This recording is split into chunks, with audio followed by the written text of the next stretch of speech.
Formations like these require long hours of intensive drilling and careful judgment.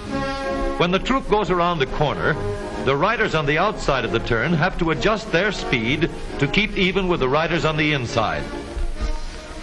The man on the outside has to ride a lot farther and a lot faster in order to keep up with the parade.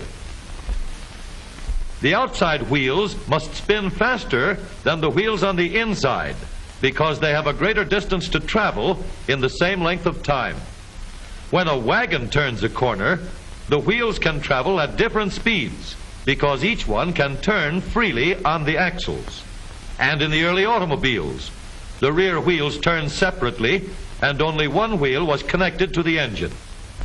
But when only one wheel was driven by the engine, it had to do all the work, and it couldn't get a good enough grip on the road to do its job properly. So the one-wheel drive was soon out of date. But if two wheels are locked on an axle so that they are not free to turn separately, one or the other has to slide. So engineers had to find a way to connect both rear wheels to the engine without sliding and slipping on turns. The device which makes this possible is a part of the rear axle. It is called the differential because it can drive the rear wheels at different speeds. The differential looks complicated, but once we understand its principle, it is amazingly simple. These two wheels are mounted on separate axles and supported by a frame so that they can revolve freely at different speeds. Let's fasten a spoke on the inner end of each axle so that by turning the spokes, we can turn each wheel separately. With a bar or crosspiece, we can turn both wheels in the same direction at the same rate of speed. Let's get something to hold this bar in place so that it will press against the spokes. Notice that this support is not locked to the axle. It turns freely. Now we can spin the wheels by rotating the support. This is fine as long as both wheels are able to turn at the same speed. But let's see what happens when we go around the corner. With this arrangement, we cannot drive one wheel faster than the other. And if we stop one wheel, the other wheel won't budge. Let's put this bar on a pivot so that it can swing in either direction.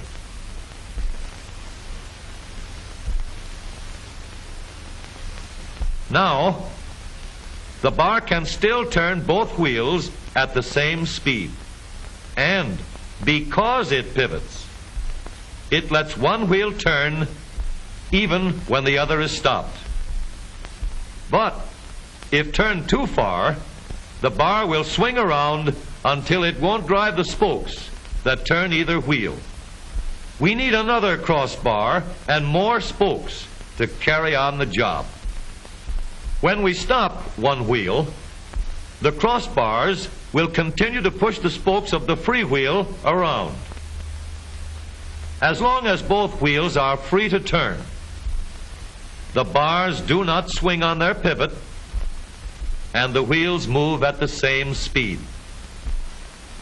Now we have the working principles of a differential. To adapt the model for use in an automobile, we will have to make a few changes. In order to reduce the jerky action caused by wide spaces between the spokes, we will put in more spokes. Further filling in the spaces between the spokes gives steadier, more continuous action, and changing the shape gives firm, constant contact. Now we can make the gears thicker and stronger, and we have differential gears. The edges are cut so that they will fit together more smoothly and silently. And another gear is added to share the work of driving the axles. The principle is the same. In order to turn the support and drive the wheels, we can fasten a large gear here, connected by a smaller gear to a source of power.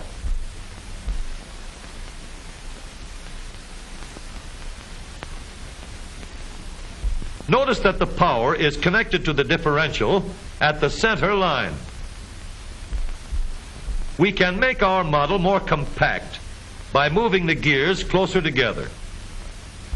When we put our differential in an automobile, we have to leave room for the drive shaft, which carries the power from the engine. We may build the floor of the car above the drive shaft. But if we do, we won't have much room inside unless we make the top of the car high too.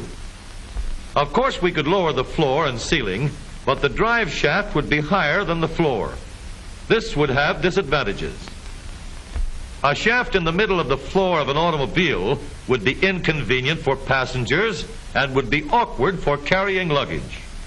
Today, engineers have found a way to make the car roomier and closer to the road without a clumsy shaft above the floor. The drive shaft from the engine to the differential is lowered out of the way, and the drive shaft is connected to the rear axle at the bottom.